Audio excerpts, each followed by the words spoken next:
السلام عليكم ورحمة الله تعالى وبركاته. الحمد لله نحمده ونستعينه ونستغفره ونؤمن به ونتوكل عليه ونعوذ بالله من شرور أنفسنا ومن سيئات أعمالنا. من يهده الله فلا مضل له ومن يضلله فلا هادي له. وأشهد أن لا إله إلا الله وحده لا شريك له. وأشهد أن محمدًا عبده ورسوله أرسله بالحق بشيرًا ونذيرًا وداعيًا إلى الله بإذنه وسراجًا منيرًا.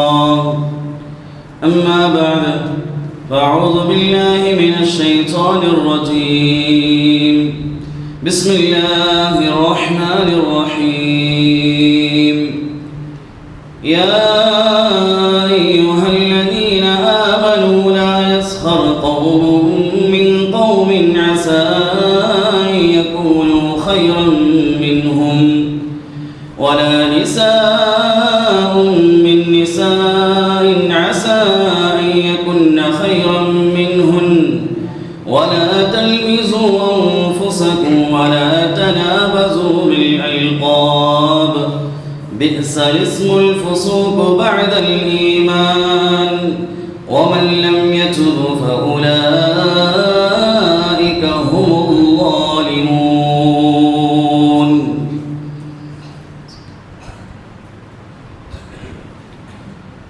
അല്ലാഹു സുബ്ഹാനഹു വ തആല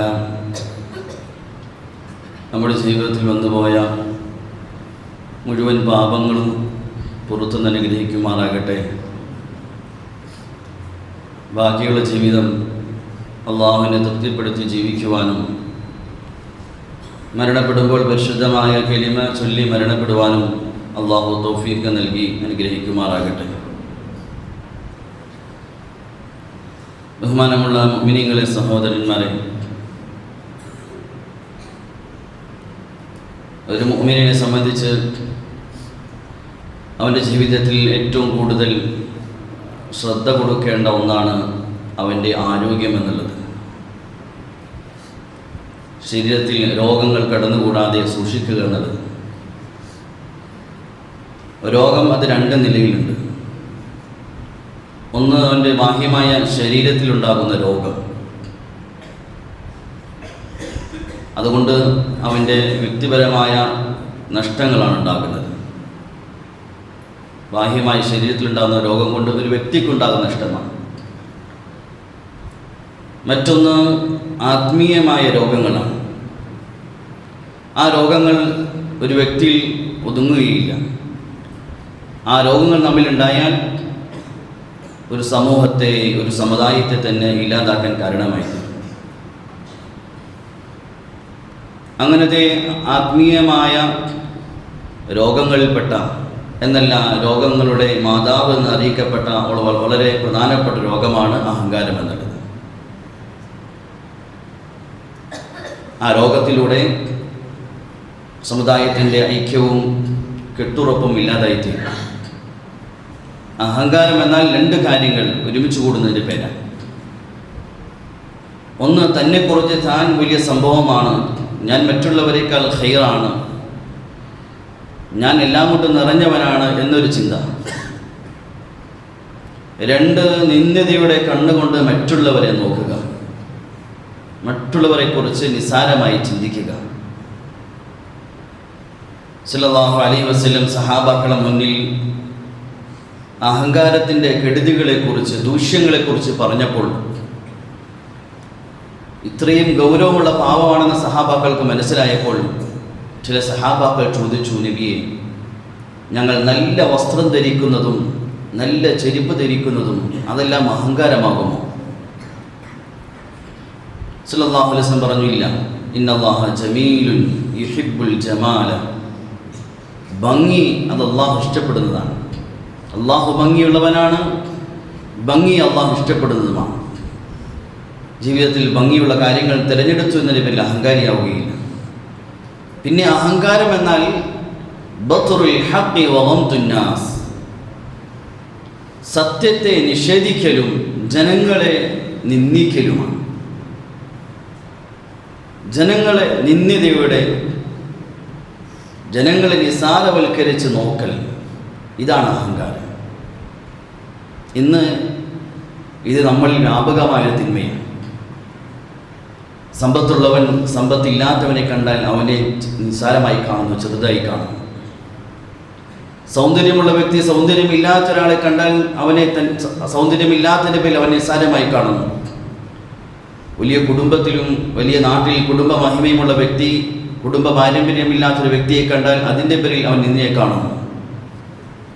വിദ്യാഭ്യാസമുള്ളവർ വിദ്യാഭ്യാസമില്ലാത്തവരെ കണ്ടാൽ അവൻ്റെ വിദ്യാഭ്യാസമില്ലായ്മയെ ചെറുതായി കാണുന്നു. എന്നല്ല, ചിലപ്പോൾ ദീനുള്ളവർ ദീനില്ലാത്തവരെ കണ്ടാൽ അവരെ നിന്ദ്യരായി കാണും. എന്നാൽ സത്യത്തിൽ സമ്പത്തിൻ്റെയോ സൗന്ദര്യത്തിൻ്റെയോ കുടുംബത്തിൻ്റെയോ കുറവിൻ്റെ പേരിൽ മറ്റുള്ളവരെ നിന്ദ്യമായി കാണാൻ നമുക്കെന്ത് അവകാശമാണുള്ളത്?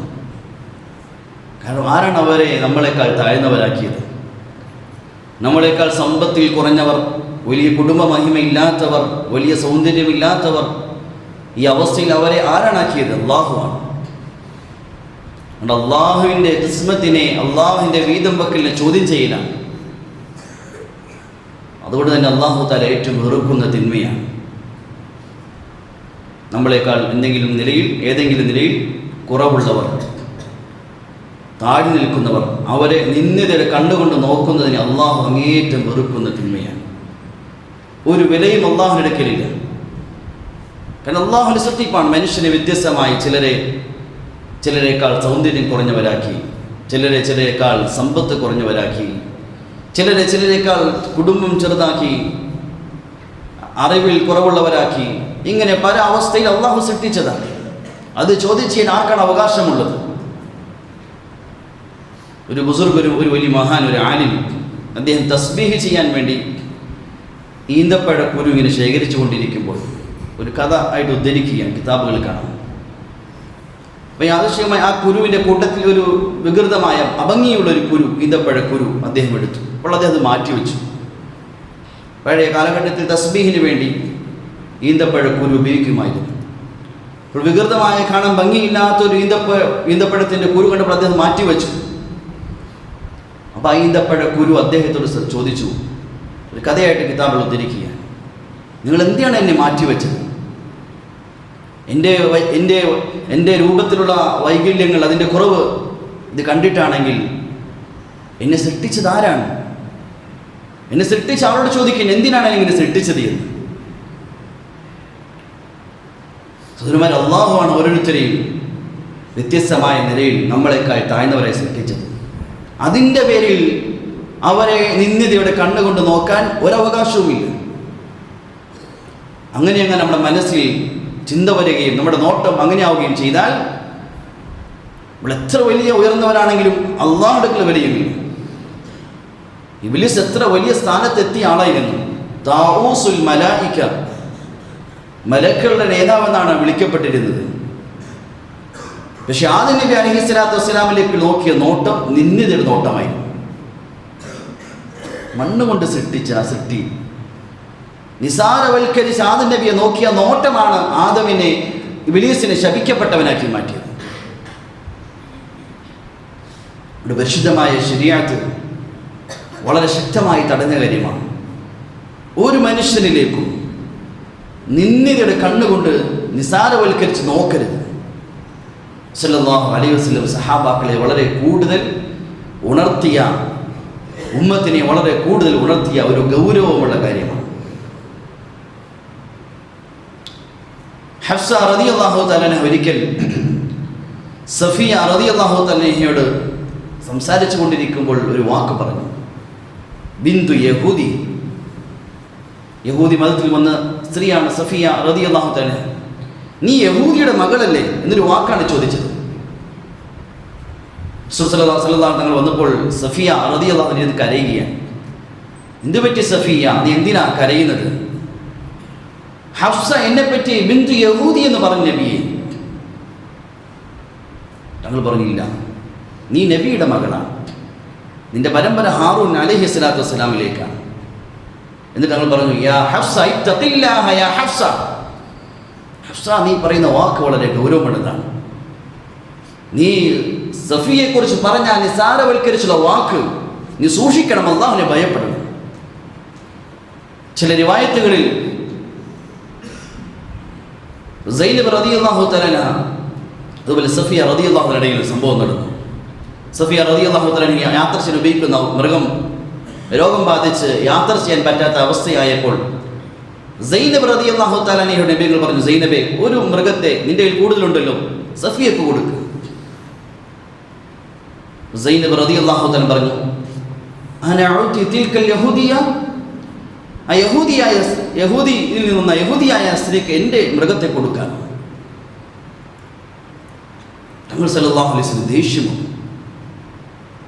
നിസാരവൽക്കരിച്ച് പാരമ്പര്യമായി ഉള്ള ഇതല്ല, യഹൂദി മതത്തിൽ വന്നവളാണ് എന്നുള്ള ഇത് അടിസ്ഥാനത്തിൽ നിസാരവൽക്കരിച്ച് വാക്ക് പറഞ്ഞപ്പോൾ തങ്ങൾ ദേഷ്യപ്പെട്ടു എന്ന് മാത്രമല്ല, ചരിത്രത്തിൽ കാണാം ആ തിന്മയുടെ ആ വാക്കിൻ്റെ ഗൗരവം പഠിപ്പിക്കാൻ വേണ്ടി 2 മാസം നിബിതങ്ങൾ സൈനബ് റളിയല്ലാഹു അൻഹ പോകാതെ മാറി നിൽക്കുകയും ചെയ്തു. തങ്ങൾ പഠിപ്പിക്കുകയാണ്, ഒരാളെ ഒരു വിഷയത്തിലും നിസാരവൽക്കരിക്കാൻ ഒരാൾക്കും അവകാശമില്ല, നിന്യനായി കാണാൻ അവകാശമില്ല. ഷെയ്ഖ് സഅദി റഹ്മത്തുള്ളാഹി തആല പറയുന്നുണ്ട് അദ്ദേഹത്തിൻ്റെ ചെറുപ്പകാലത്തെക്കുറിച്ച്.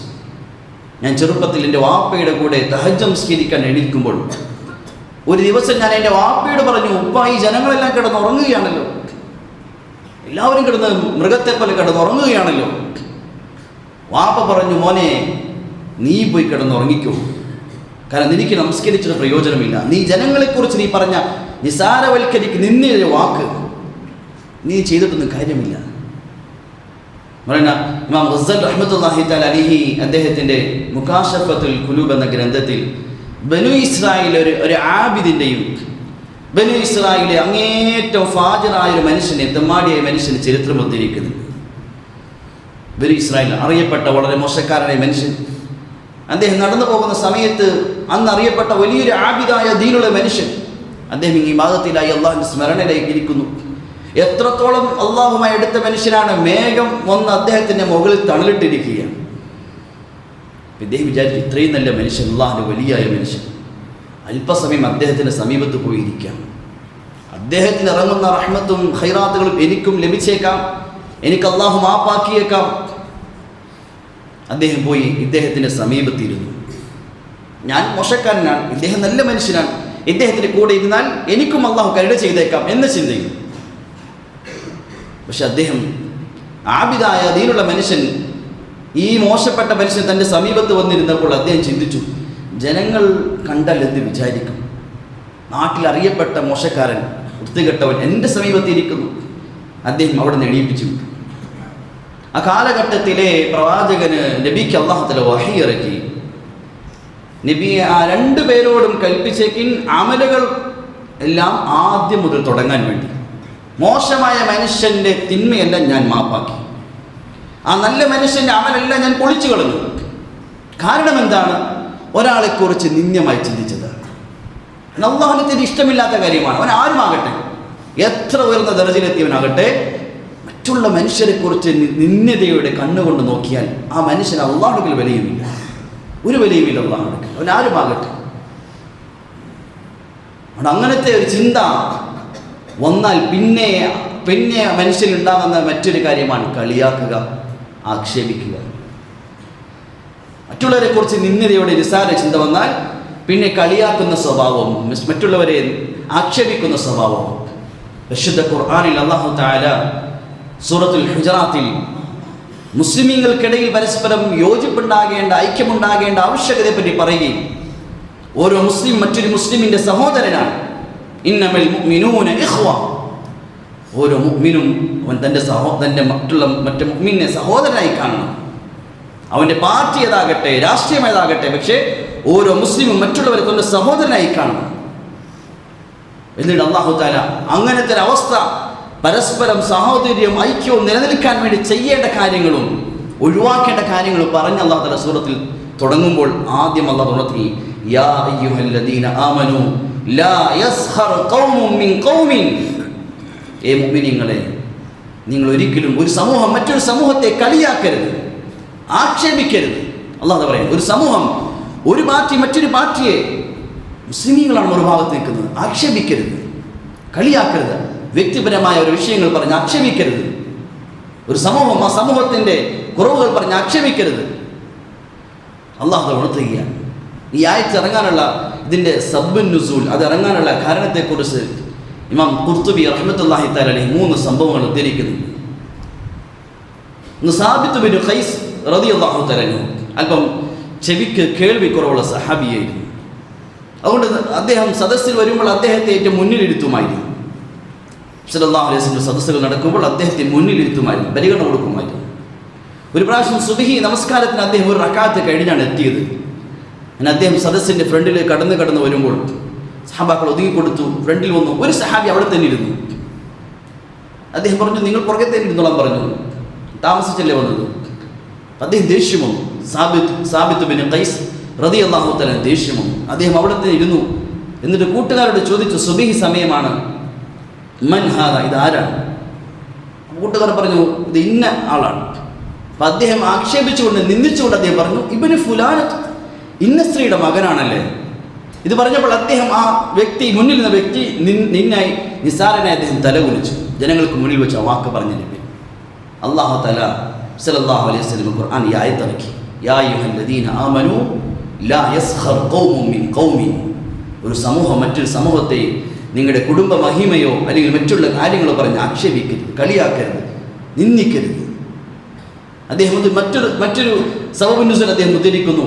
ബനൂ തമീം ഗോത്രം അവർ മദീനയിൽ വന്നപ്പോൾ, സല്ലല്ലാഹു അലൈഹി വസല്ലം വന്നപ്പോൾ പാവങ്ങളായ മുസ്ലിമീങ്ങളായ സഹാബാക്കളെ കണ്ടപ്പോൾ അവരെ നിന്ദിക്കുമായിരുന്നു.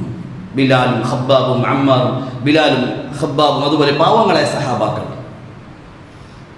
അവരെക്കുറിച്ചാണ് ഈ ആയത്ത് ഇറങ്ങിയത്. സമ്പത്തില്ലാത്തതിന്റെ പേരിൽ മുസ്ലിമീങ്ങൾ നിന്ദിച്ചവരെ കുറിച്ച്. മറ്റൊരു റിവായത്തിൽ അബൂജഹലിന്റെ മകൻ ഇക്രിമ റളിയല്ലാഹു തആല അൻഹു, അദ്ദേഹം മുസ്ലിം ആകാൻ വേണ്ടി മദീനയിലേക്ക് വന്നപ്പോൾ ചില മുസ്ലിമീങ്ങളെ ആളുകൾ പറഞ്ഞു, ദാ ഇബ്നു ഫിർഔൻ ഹാദിഹിൽ ഉമ്മ, ഈ ഉമ്മത്തിലെ ഫിർഔൻ എന്ന് പറഞ്ഞ ആളുടെ മകൻ വരുന്നു എന്ന് പറഞ്ഞ് അദ്ദേഹത്തെ ആക്ഷേപിച്ചു. മുസ്ലിം ആകാൻ വേണ്ടി വന്നതാണ്. അദ്ദേഹത്തിന്റെ പഴയ കാലം വാപ്പയുടെ മോശത്തരങ്ങൾ പറഞ്ഞ് ഇബ്നു ഫിർഔൻ ഹാദിഹിൽ ഉമ്മ, അബൂജഹലിന്റെ മകൻ ഇക്രിമ അത് വന്നിരിക്കുന്നു പറഞ്ഞ് ആക്ഷേപിക്കുകയുണ്ടായി. അല്ലാഹു തആല ആയത്തിറക്കി, യാ അയ്യുഹല്ലദീന ആമനു ലാ യസ്ഖർ ഖൗമുൻ മിൻ ഖൗമിൻ. നിങ്ങൾ പഴയകാല ചരിത്രങ്ങളും അവരുടെ പിതാവിൻ്റെ കുറ്റങ്ങളും പറഞ്ഞ് ഒരു സമൂഹത്തെ നിങ്ങൾ ആക്ഷേപിക്കരുത്. അല്ലാഹു ഉണർത്തുകയാണ്. ഇന്ന് ഉമ്മത്തിൽ വ്യാപകമാണ്. രാഷ്ട്രീയത്തിൻ്റെ പേരിൽ, കുടുംബ പാരമ്പര്യത്തിൻ്റെ വിഷയത്തിൽ, സമ്പത്തിൻ്റെ വിഷയത്തിൽ, പലതിൻ്റെയും പേരിൽ പരസ്പരം കളിയാക്കലും ആക്ഷേപങ്ങളും കുറ്റപ്പെടുത്തലുകളും. പ്രത്യേകിച്ച് ഇലക്ഷൻ നടക്കുന്ന ഈ സമയത്ത്, ഈ കാലഘട്ടത്തിൽ ഏതെല്ലാം കാര്യങ്ങൾ പറഞ്ഞാൽ ഒരു മുസ്ലിമിനെ ആക്ഷേപിക്കുന്നത്, ഒരു മുസ്ലിമിനെ കളിയാക്കുന്നത്. സഹാബാക്കൾ അവരുടെ ജാഹിലിയ കാലഘട്ടത്തിൽ ഈ ദുസ്വഭാവങ്ങൾ ഉണ്ടായിരുന്നു. പക്ഷേ ഇസ്ലാം അവരിലേക്ക് വന്നപ്പോൾ, ഖുർആന്റെ ആയത്തുകൾ വന്നപ്പോൾ, ഈ ശക്തമായ താക്കീതുകൾ വന്നപ്പോൾ സഹാബാക്കൾ തിന്മകൾ വെടിഞ്ഞു. പിന്നെ ഏതവസ്ഥയിലായി? യുദ്ധം നടക്കേണ്ട ഒരു സന്ദർഭം സഹാബാക്കൾക്കിടയിൽ ഉണ്ടായപ്പോൾ അപ്പോൾ പോലും സഹാബാക്കൾ പറഞ്ഞ വാക്ക് മാന്യമായ വാക്കുകളാണ്. സിഫീൻ യുദ്ധത്തിന്റെ കാലഘട്ടത്തിൽ അലി റളിയല്ലാഹു തആല അൻഹുവിനോട് ചില ആളുകൾ ചോദിച്ചു, നിങ്ങളുടെ മറുഭാഗത്ത് നിൽക്കുന്നവരെ പറ്റി നിങ്ങളുടെ അഭിപ്രായം എന്താണ്? ആ മുനാഫിഖൂനഹും, നിങ്ങളുടെ മറുഭാഗത്ത് യുദ്ധത്തിന് വേണ്ടി നിൽക്കുന്നവർ എന്ത് പറയുന്നവരെ പറ്റി? അലി റളിയല്ലാഹു അൻഹു പറഞ്ഞ വാക്ക് ഇന്നത്തെ ആധുനിക മുസ്ലിമീങ്ങൾ പ്രത്യേകിച്ച് ഇലക്ഷന്റെ സമയത്ത് ഹൃദയത്തിൽ കുറിച്ചിടേണ്ടതാണ്. വഹും ഇഖ്വാനുനാ, ഞങ്ങളുടെ സഹോദരങ്ങളാണ്, അവർ ഞങ്ങളുടെ സഹോദരങ്ങളാണ്, യുദ്ധത്തിൽ നിൽക്കുകയാണ്. പക്ഷെ അലി റളിയല്ലാഹു പറയാൻ, വഹും ഇഖ്വാനുനാ, ഞങ്ങളുടെ സ്വന്തം സഹോദരന്മാരാണ്. സഹാബാക്കൾക്ക് ഈ നിടയിൽ പരസ്പരം യോജിപ്പുണ്ടായി, പരസ്പരം ഐക്യമുണ്ടായി. അല്ലാഹു തആല ശക്തമായി തടയുന്ന തിന്മയാണ്. മറ്റുള്ളവരെ ഏത് വിഷയത്തിലാണെങ്കിൽ പോലും നിന്ദിച്ചുകൊണ്ട് ഒരാളെ നോക്കാൻ ഒരു മുസ്ലിമിന് അവകാശമില്ല. നിന്ദിതയുടെ നിസാരവൽക്കരിക്കുന്ന നോട്ടം മറ്റൊരു മുസ്ലിമിലേക്ക് നോക്കാൻ ഒരു മുസ്ലിമിനും അവകാശമില്ല. അങ്ങനെ എങ്ങാനും ഒരു ദുസ്വഭാവം കടന്നുകൂടിയാൽ അതിൻ്റെ ഒന്നാമത്തെ ദൂഷ്യം ഉലമാക്കൾ എഴുതിയിട്ടുണ്ട്, ആ തിന്മയിൽ അകപ്പെടാതെ അവൻ മരിക്കുകയില്ല. ആ തിന്മയിൽ അകപ്പെടാതെ അവൻ മരിക്കുകയില്ല. അബ്ദുല്ലാഹ് ഇബ്നു മസ്ഊദ് റളിയല്ലാഹു അൻഹു പറയുമായിരുന്നു, സഹാബാക്കൾ പ്രസിദ്ധനായ സഹാബിയാണ്, അദ്ദേഹം പറയുമായിരുന്നു, ഞാനൊരു നായ, നജസായ ജീവിയാണ്, അതിനെ പോലും നിന്ദിച്ചുകൊണ്ട് ഒരു നിന്ദിതയുടെ കണ്ണുകൊണ്ട് നോക്കിയാൽ ഞാൻ ഭയപ്പെടുന്നു, ഞാൻ അതുപോലെ ആയി പോകുമോ എന്ന്. അബൂ മൂസ അൽ-അശ്അരി റളിയല്ലാഹു തആല പറയുമായിരുന്നു, ഒരു ആടിനെ മുലയൂട്ടുന്ന ഒരാളെ കാണുമ്പോൾ, ആട്ടിൻ്റെ കുഞ്ഞുകൊണ്ട് ആടിനെ മുലയൂട്ടുന്ന ഒരാളെ കാണുമ്പോൾ ഞാൻ അതിനെ നിന്ദിച്ചുകൊണ്ട് നോക്കിയാൽ ഞാൻ ഭയപ്പെടുന്നു, മരണത്തിന് മുമ്പ് ഞാനും അവസ്ഥയിലായിട്ടല്ലേ മരിക്കുകയില്ല. മറ്റുള്ളവരെ കുറിച്ച് നിന്ദിയുടെ കണ്ണുകൊണ്ട് ആരെങ്കിലും നോക്കിയാൽ അവൻ അകപ്പെട്ടിരിക്കുന്ന ആ തിന്മയിൽ ഇവൻ അകപ്പെടാതെ മരിക്കുകയില്ല. മാത്രമല്ല, അവൻ മറ്റുള്ളവരെ നിന്ദിച്ചു നോക്കുന്നത് പോലെ ജനങ്ങളും അവനെ കാണാൻ നിന്ദിച്ചുകൊണ്ടായിരിക്കും. ഉലമാക്കൾ എഴുതി, ഏതുപോലെയാണ് ഒരു വലിയ പർവ്വതത്തിന്റെ മുകളിൽ നിന്ന് താഴേക്ക് നോക്കുമ്പോൾ അതിൻ്റെ ചുവട്ടിൽ നിൽക്കുന്ന ആളുകളെ ചെറുതായി കാണുന്നത് പോലെ, അതേപോലെ താഴെ മുകളിലേക്ക് നോക്കുമ്പോഴും ആ മനുഷ്യനെ ചെറുതായി കാണും. ഇതുപോലെയാണ് മറ്റുള്ളവരെ ചെറുതായി കണ്ടുകൊണ്ട് നോക്കുന്നവർ, അവരെയും ജനങ്ങൾ കാണുന്നത് നിന്ദിച്ചുകൊണ്ടായിരിക്കും. അതുകൊണ്ട് അല്ലാഹു തആല തിന്മയെ വളരെ കടുത്ത തിന്മയായി, ബിഅ്സൽ ഇസ്മുൽ ഫുസൂഖു ബഅദൽ ഈമാൻ വമൻ ലം യതുബ് ഫഉലൈക ഹുമുൽ ളാലിമൂൻ. അത് ഉപയോഗിച്ച രണ്ട് പ്രയോഗം, ഫുസൂഖ്, ദുൽമാണ്, വലിയ അക്രമമാണ്, വലിയ പാപവുമാണ്. എന്നിട്ട് അല്ലാഹു തആല ആയത്തിൽ അതിന്റെ കാരണം പറഞ്ഞു, നിങ്ങൾ ആരെക്കുറിച്ചും നിന്ദിതരെ കണ്ണുകൊണ്ട് നോക്കരുത്, കാരണം അസാ അൻ യകൂനു ഖൈറൻ മിൻഹും, അസാ അൻ യകൂനു ഖൈറൻ മിൻഹും. നിങ്ങൾ നിസ്സാരമായി കാണുന്ന ആളുകൾ ചിലപ്പോൾ അല്ലാഹുവിന്റെ അടുക്കൽ നിങ്ങളെക്കാൾ ഖൈറായിരിക്കാം. നിങ്ങൾ രാഷ്ട്രീയത്തിൻ്റെയോ കുടുംബത്തിൻ്റെയോ സമ്പത്തിൻ്റെയോ സൗന്ദര്യത്തിൻ്റെ എന്തെങ്കിലും പേരിൽ നിന്ദിച്ചുകൊണ്ട് ഒരാളിലേക്ക് നോക്കുമ്പോൾ നിങ്ങൾ മനസ്സിലാക്കേണ്ട യാഥാർത്ഥ്യം അല്ലാഹു പറയാൻ, അസാ അൻ യകൂനു ഖൈറൻ മിൻഹും. നിങ്ങൾ നിന്ദിച്ചു നോക്കുന്ന ആ വ്യക്തി നിങ്ങളെക്കാൾ അല്ലാഹുവിന്റെ അടുക്കൽ ഖൈറായിരിക്കണം. മദീന പള്ളി വൃത്തിയാക്കുന്ന ഒരു സ്ത്രീ ഉണ്ടായിരുന്നു, ഉമ്മു മഹ്ജന എന്നാണ് ആ സ്ത്രീയുടെ പേര്. ഹദീസിൽ വരുന്ന ഇന്ന ഇംറഅതൻ സൗദ, ഒരു കറുത്ത സ്ത്രീയായിരുന്നു എന്ന് പറഞ്ഞാൽ വലിയ കുടുംബ മഹിമയോ സൗന്ദര്യമോ പ്രാമാണിത്വമോ ഒന്നുമില്ല, സാധാരണ ഒരു സ്ത്രീയായിരുന്നു. പള്ളി വൃത്തിയാക്കുമായിരുന്നു, മദീന പള്ളിയുടെ ചുറ്റുഭാഗം വൃത്തിയാക്കുമായിരുന്നു. മരണപ്പെട്ടു. സഹാബാക്കൾ സ്ത്രീകൾ അവരെ ഖബറടക്കി. സല്ലല്ലാഹു അലൈഹി വസല്ലം കാണാതായപ്പോൾ ചോദിച്ചു, ആ സ്ത്രീയെ കാണുന്നില്ലല്ലോ. സഹാബാക്കൾ, നബി മരിച്ചുപോയി, ഞങ്ങൾ ഖബറടക്കി. തങ്ങൾ പറയുന്നത് എന്തുകൊണ്ട് എന്നെ അറിയിച്ചില്ല? സഹാബാക്കൾ സാധാരണ സ്ത്രീയായി നിസാരവൽക്കരിച്ചുകൊണ്ട് നബിയോട് പറഞ്ഞത്. തങ്ങൾ പറഞ്ഞു, എന്തുകൊണ്ട് എന്നെ അറിയിച്ചില്ല? ദുല്ലൂനി അലാ ഖബരിഹ, ആ ഖബറൊന്ന് കാണിച്ചു തരാം, ഞാൻ പോയി അവൾക്ക് വേണ്ടി ഒന്ന് ദുആ ചെയ്യട്ടെ, നിസ്കരിക്കട്ടെ. തങ്ങൾ പറയുന്നത്, തങ്ങൾ പഠിപ്പിക്കുകയാണ്, ഒരാളെ നിങ്ങൾ ചെറുതായി കാണരുത്. ഒരു അറാബിയായ ഗ്രാമവാസിയായ സഹാബി ഉണ്ടായിരുന്നു. അദ്ദേഹം മദീനയിൽ വരുമ്പോൾ നബി തങ്ങൾക്ക് ഹദിയകൾ കൊടുക്കുമായിരുന്നു. ഗ്രാമത്തിലുള്ള വസ്തുക്കൾ കൊണ്ടുവന്ന് നബിയോട് വലിയ ഇഷ്ടമായിരുന്നു, നബി തങ്ങൾക്ക് ഹദിയകൾ കൊടുക്കുമായിരുന്നു. ഒരു പ്രാവശ്യം തങ്ങൾ മദീനയിലെ കമ്പോളത്തിൽ വന്നപ്പോൾ ഇദ്ദേഹം ഇങ്ങനെ സാധനങ്ങൾ വിറ്റുകൊണ്ടിരിക്കുകയാണ്. തങ്ങൾ അദ്ദേഹത്തിൻ്റെ പുറകിൽ കൂടി വന്നു. എന്നിട്ട് അദ്ദേഹത്തിൻ്റെ പുറകിൽ ഇങ്ങനെ അദ്ദേഹത്തിന് തിരിയാൻ പറ്റാത്ത ചേർത്ത് പിടിച്ചു. എന്നിട്ട് തങ്ങൾ, ഈ അടിമയെ, എൻ്റെ ഈ അടിമയെ ആരാണ് വാങ്ങിക്കുന്നത്? ഞാൻ വിൽക്കുന്നു. തങ്ങൾ ഒന്ന് തമാശയാക്കി അദ്ദേഹത്തെ രസിപ്പിക്കാൻ വിളിച്ചിരുന്നത്. എൻ്റെ അടിമ ആർക്കാണ് വേണ്ടത്? ഞാൻ വിൽക്കുന്നു. അദ്ദേഹം ശ്രദ്ധിച്ചു, ആരാണത് എന്നെ അടിമയായിട്ട് വിൽക്കുന്നത്? ശ്രദ്ധിച്ചപ്പോൾ മനസ്സിലായി നബിതങ്ങളാണ്. അദ്ദേഹം പതിയെ ചേർന്ന് നിന്നു, നബിതങ്ങൾ ശരീരമായി മുട്ടാൻ വേണ്ടി. അപ്പം അദ്ദേഹം പറഞ്ഞു, നബിയെ, എന്നെ വിറ്റുകഴിഞ്ഞാൽ വിലയൊന്നും കിട്ടുകയില്ല. ഞാൻ ഗ്രാമവാസിയാണ്, ഒരു വിരൂപനാണ്, ഭംഗിയൊന്നുമില്ല, ആരും എന്നെ വാങ്ങിക്കുകയില്ല. ഒരു വിലയും കിട്ടാത്ത ഒരാളായിട്ട് എന്നെ വിൽക്കാൻ സാധിക്കുള്ളൂ. എനിക്കൊരു വിലയുമില്ല നബിയെ, താങ്കൾക്ക് ലാഭം കിട്ടുകയില്ല, ഒരു വിലയും കിട്ടുകയില്ല എന്ന് അദ്ദേഹം പറഞ്ഞപ്പോൾ നബി തങ്ങൾ പറഞ്ഞില്ല, ബൽ ഇൻദല്ലാഹി ഖാൽ, ജനങ്ങൾക്ക് മുന്നിൽ നീ വിലയില്ലാത്തവനായിരിക്കാം, നീ കറുത്തവനാണ്, ഗ്രാമവാസിയാണ്, കുടുംബ മഹിമയില്ല, പക്ഷേ ബൽ ഇൻദല്ലാഹി ഖാൽ, നിനക്ക് അല്ലാഹുവിന്റെ അടുക്കൽ ഉയർന്ന വിലയുണ്ട്. നബി തങ്ങൾ ഉമ്മത്തിനെ പഠിപ്പിക്കുകയാണ്. ഒരാളെ കുറിച്ചും വിലയില്ലാത്ത ഒരു നോട്ടം, നിന്നിന്റെ നോട്ടം നോക്കാൻ നമുക്ക് അർഹതയില്ല. കാരണം അല്ലാഹുവിന്റെ അടുക്കൽ വിലയുണ്ടായിരിക്കാം. ഒരിക്കൽ തങ്ങൾ സല്ലല്ലാഹു അലൈഹി വസല്ലം ഇങ്ങനെ പോകുമ്പോൾ കുറച്ച് ആളുകൾ കുതിരയുടെയും അവരുടെ ഒട്ടകത്തിൻ്റെ പുറത്ത് കയറി നിൽക്കുകയാണ്.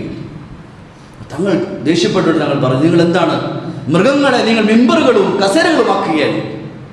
മൃഗങ്ങളെ യാത്ര ചെയ്യാനുള്ളതാണ്, അതിനുള്ള അർഹതയുണ്ട്, അതിന് ബുദ്ധിമുട്ടാകുന്നതിൽ അതിന് പുറത്ത് കയറി നിൽക്കുക എന്ന് തങ്ങൾ പറഞ്ഞു.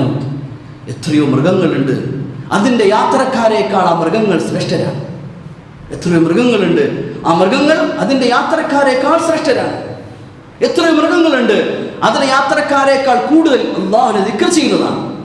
നിങ്ങൾ ഒരു മൃഗത്തെ പോലും നിന്ദിക്കാനുള്ള അവകാശം മുസ്ലിമിനില്ല. ഒരു മൃഗത്തെ പോലും. അഷ്റഫ് അലി ഥാനവി റഹ്മത്തുള്ളാഹി തആല അലൈഹി അദ്ദേഹം എഴുതുന്നുണ്ട്, ഒരു കഥ അദ്ദേഹം ഉദ്ധരിക്കുക. ഒരു മഹാൻ, ഒരു ആലിം, അദ്ദേഹം ഇങ്ങനെ യാത്ര പോകുന്ന സമയത്ത് ഒരു ഇടുങ്ങിയൊരു വഴിയിൽ കൂടി, അതിൻ്റെ ഒരു ഭാഗത്ത് ഭിത്തിയാണ്, കടക്കാൻ സാധിക്കില്ല, മറുഭാഗത്ത് ചെറിയ വഴിയാണ്, അഴുക്ക് ചാല്, നജസുള്ള അഴുക്ക് ചാല് ഇങ്ങനെ ഒഴുകുകയാണ്. അപ്പം അദ്ദേഹം ഇങ്ങനെ കടന്നു പോകുന്ന സമയത്ത് മറുഭാഗത്ത് ഒരു നായ ഇങ്ങനെ കടന്നു വന്നു.